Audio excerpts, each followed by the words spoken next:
Juncker, the President of the European Commission, has told MEPs in Brussels that Britain will soon regret its decision to leave the EU. He used his annual State of the European Union speech to argue that the EU should now see Britain's exit, which he also called sad and tragic, as an opportunity for the remaining countries to move towards a closer union.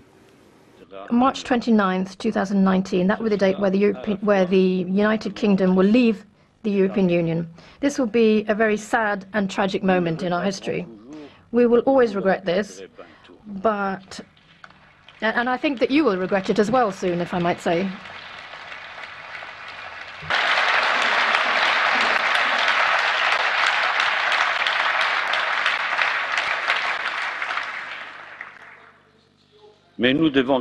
Nonetheless, we have to respect the will of the British people. But we are going to make progress. We will keep moving. We will move on, because Brexit isn't everything. It's not the future of Europe. It's not the be-all and end-all. Jean-Claude Juncker there. Well, Iceland's Foreign Minister, Gudlaugur, Thordarson, joins me now via webcam. Hello to you. Thanks very much indeed for being with us. It's good to see you. First of all, Mr. Juncker's comments suggesting that the UK will regret leaving the European Union. Iceland applied to join in 2009. Formal negotiations began in 2010, but accession talks were suspended in 2013. Is that something Iceland regrets? No, not at all. But of course there are no guarantees when you look at Europe. You can see nations inside the European Union. Some are doing really well economically, others are not doing well, as you know. The nations which are outside the EU, for example in EFTA, I'm talking about Switzerland, Norway, Liechtenstein and Iceland, I think you could say they are doing really well when it comes to the economy. But of course there's no guarantees. It's a question now how you handle your own affairs. I mean, you mentioned the EFTA, the European Free Trade Association, and the European Economic Area. These are organisations that Iceland is part of. Are they serving your country well? Yeah, we are very pleased to be in both of this, in the EFTA as an organisation. EEA is another thing. 3 of the EFTA countries are a member of the EEA. Switzerland has a special relationship between themselves and the EU. But for Iceland, this has served us really well, and we are very pleased with that. Well, what do you think of what Jean-Claude Juncker said about trying to make the European Union even more integrated, have a finance minister, have an overall president, get more countries to join, more countries to be part of the Eurozone? Well, I think it will be a challenge, to say the least.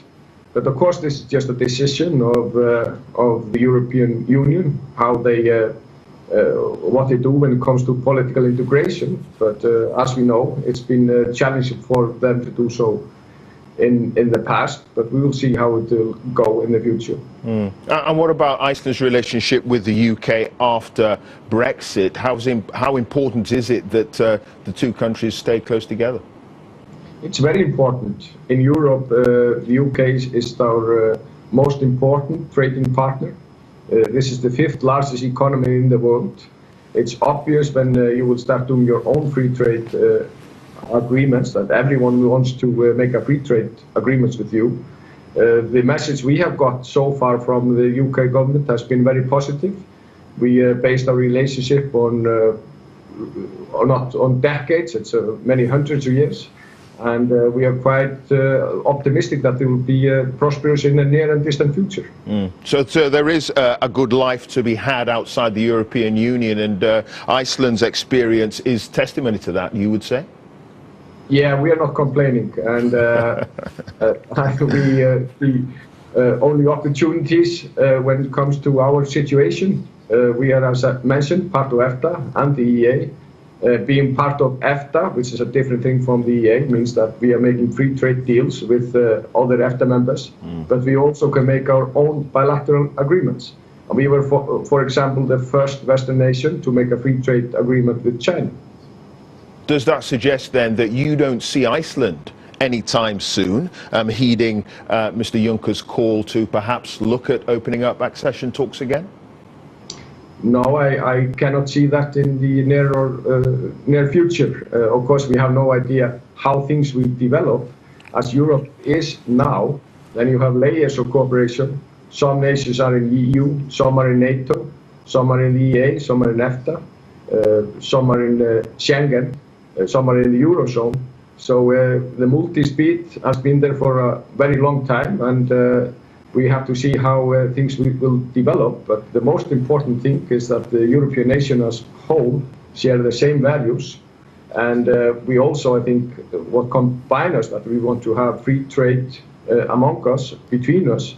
And I think it's extremely important that both UK and the EU will find a good solution, so we will not see any trade restriction in the near future. That would be a step backwards, and it would be a really bad thing.